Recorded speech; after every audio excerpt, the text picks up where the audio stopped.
Buonasera a tutti amici e bentornati di nuovo nel nostro canale di mobilità elettrica sostenibile. Come sapete sono Marco Elettrico e all'interno del canale Marco Elettrico parliamo di mobilità elettrica sostenibile, soluzioni per l'energia e quant'altro.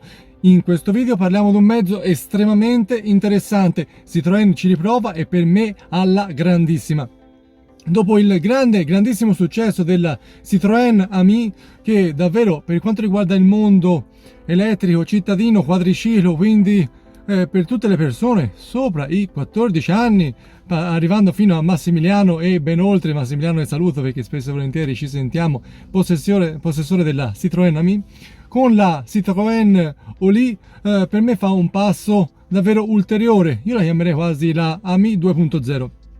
perché il concetto della Citroën Ami è stato portato avanti con questo concept veramente molto interessante. In questo video vedremo quelle sono le sue caratteristiche, perché io vi dico che è veramente curioso e affascinante. Per me avrà un ottimissimo successo.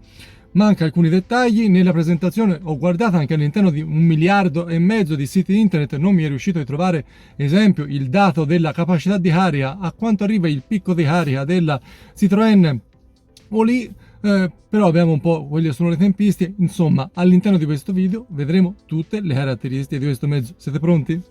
Andiamo!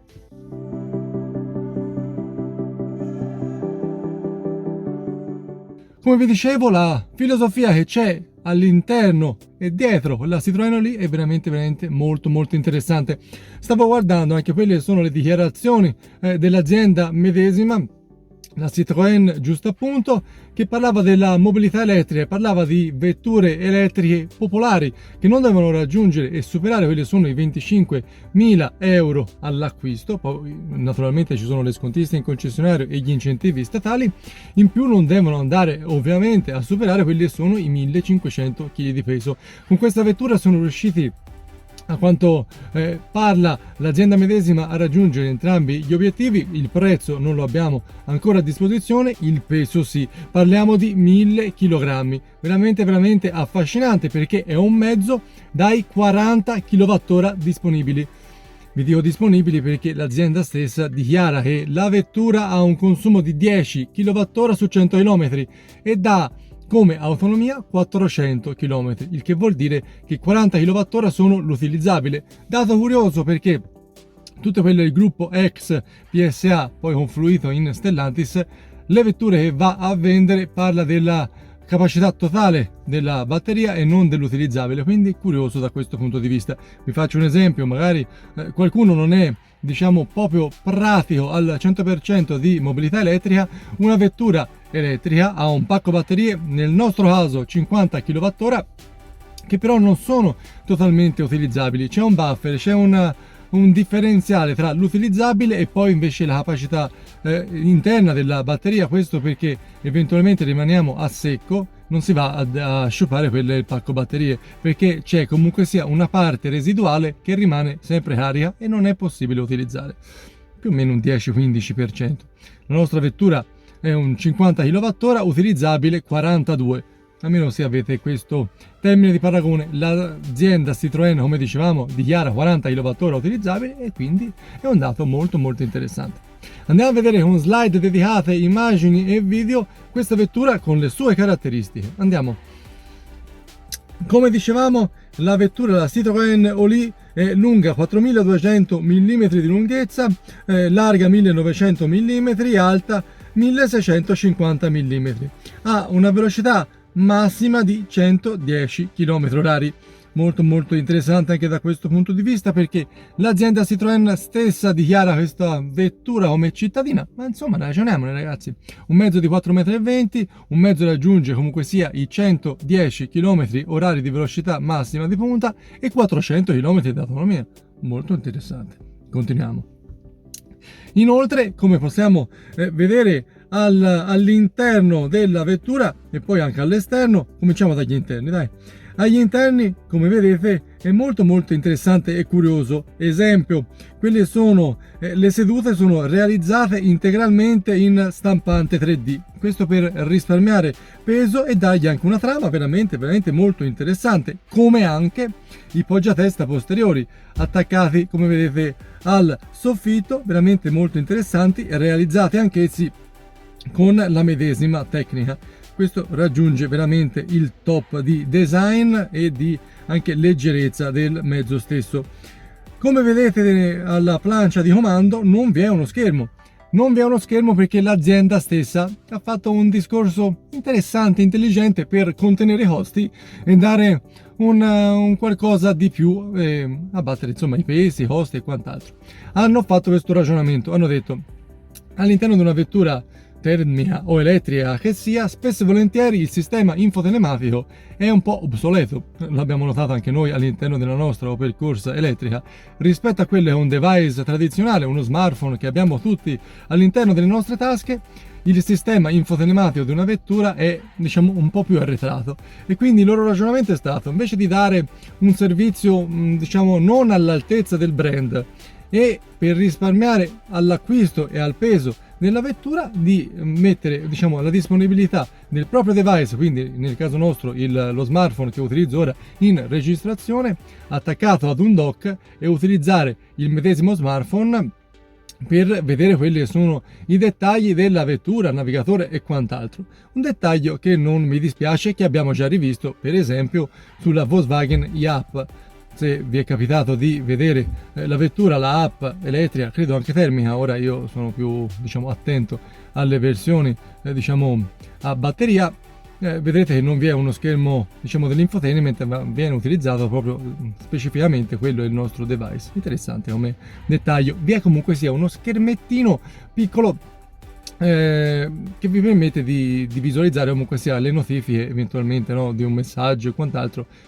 Comunque sia, c'è un piccolo schermettino all'interno di quella della vettura e può essere interessante utilizzare anche esso. Come vi dicevo, anzi, guardiamo prima agli esterni, andiamo a vedere un po' con le immagini. Altro dettaglio, permette di risparmiare, come abbiamo visto, peso ed economia all'interno della vettura. Abbiamo visto tutte quelle, un po' l'intelaiatura realizzata con stampante 3D. Esterno, i paraurti frontale e posteriore sono i medesimi, quindi abbiamo da sostituire il pezzo. Il frontale e il posteriore sono totalmente identici, come uguali sono anche le portiere. Cambia semplicemente quello dell'attacco delle chiusure, ma poi la portiera medesima è identica, e questo permette al brand di risparmiare nei pezzi di ricambio. Altro dettaglio molto interessante. In più voglio aggiungere anche questo: oggi grandi film e grandi spettacoli all'interno del video, scherzi a parte, hanno risparmiato moltissimo peso anche per quanto riguarda il cofano, per esempio il tettuccio della vettura, realizzati con cartone pressato, diciamo, all'interno di due lamine di resina di vetro. Molto interessante anch'esso, per poi, come dicevamo, risparmiare peso e non comunque togliere in affidabilità. Ho visto alla presentazione e vari commenti dedicati che addirittura alcuni adulti erano montati al di sopra di quello era il tettuccio, per togliere il dubbio del fatto che era cartone pressato all'interno, come dicevamo, di resina di vetro, che la resistenza comunque sia fosse affidabile, ci fosse affidabilità, e da questo punto di vista non mi dispiace. Altro dettaglio, andiamo a vedere il mondo batteria. Come dicevamo, 40 kWh, 10 kWh su 100 km il consumo dichiarato, per un totale di 400 km. Il brand dichiara un 20-80% in 23 minuti. Non ho però il dato, come vi dicevo, della velocità di carica, non l'ho, e quindi mi è difficile darvi questo dettaglio, mi dispiace. Altro dettaglio molto interessante che vi è all'interno della Citroën Oli, che non vi è in tantissime vetture, esempio sulla nostra Opel Corsa. Quella vettura ha disponibile il Vehicle to Grid e Vehicle to Home, praticamente il pacco batteria della vettura inserito poi a casa. Vi voglio fare un esempio cercando di essere più semplicistico possibile per raggiungere, diciamo, il più breve tempo possibile tutti, chi è, diciamo, più avvezzo e chi è meno. La vettura viene utilizzata, può essere utilizzata come batteria domestica e integrare quello è la rete di corrente elettrica. Nell'eventualità che ci siano picchi di utilizzo della rete, la rete medesima potrebbe prelevare energia elettrica dal pacco batterie della Citroën Oli per immetterlo in rete, questo però remunerato, quindi potrebbe essere un ottimo modo per portare anche economia in una scelta sostenibile, quindi utilizzare la vettura elettrica, la Citroën Oli nello specifico, per dare corrente alla rete ed essere remunerati, può essere interessante. Inoltre, come dicevamo, vehicle to grid, vehicle to home, è possibile anche utilizzare fino a 3,6 kW di potenza in uscita la vettura medesima per dare energia. Esempio, a me viene sempre come esempio questo: andiamo in campeggio, andiamo a piantare la tenda, possiamo utilizzare la corrente della batteria della vettura per esempio dare energia ad una piastra di induzione o all'illuminazione della tenda o quello che più preferiamo, quindi andare a prelevare energia elettrica dalla batteria per i nostri usi, e può essere anch'esso molto molto interessante.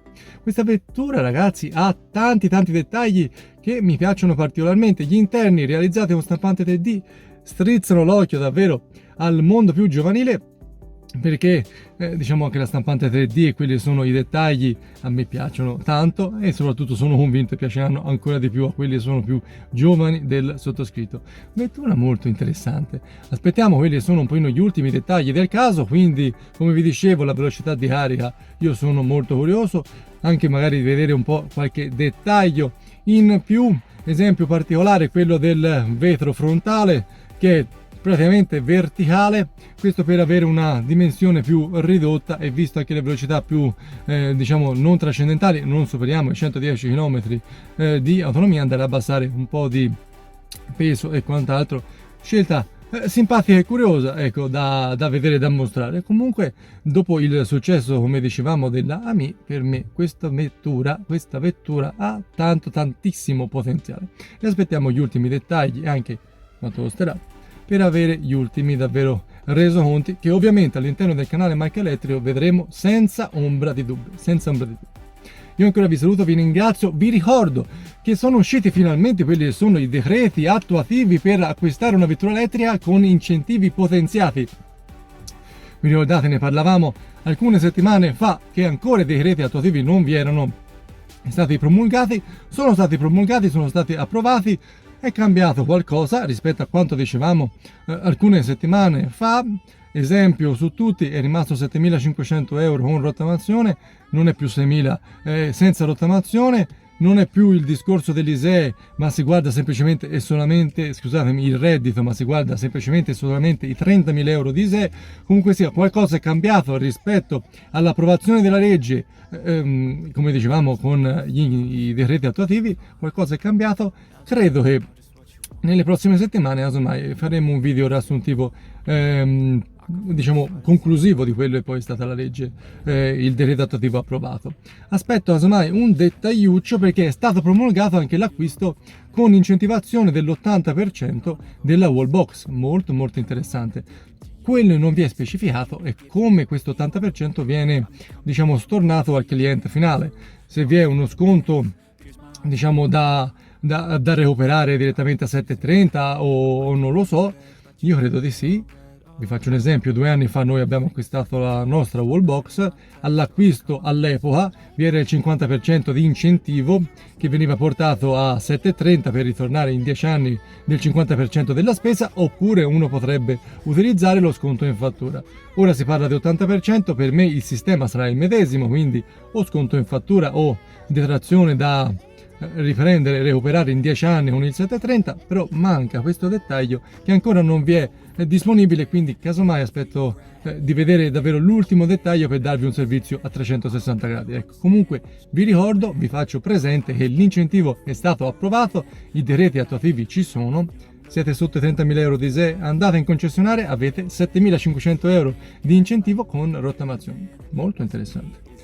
E ancora ragazzi, io vi saluto, vi ringrazio, spero di aver fatto un buon servizio, spero di avervi illustrato un mezzo nuovo disponibile al, diciamo, nel prossimo acquisto, il prossimo futuro. In questo caso ora ragioniamo di una concept car, ma credo molto probabile sia proprio in questa maniera al momento delle consegne e quant'altro. Io ancora vi saluto, vi do un bacione a tutti, iscrivetevi al canale qualora non l'aveste fatto e ci rivediamo sempre qui all'interno di Mike Electrio. Alla prossima, ciao! Iscrivetevi al canale, sempre Forza Electrio, sempre Forza Electrio.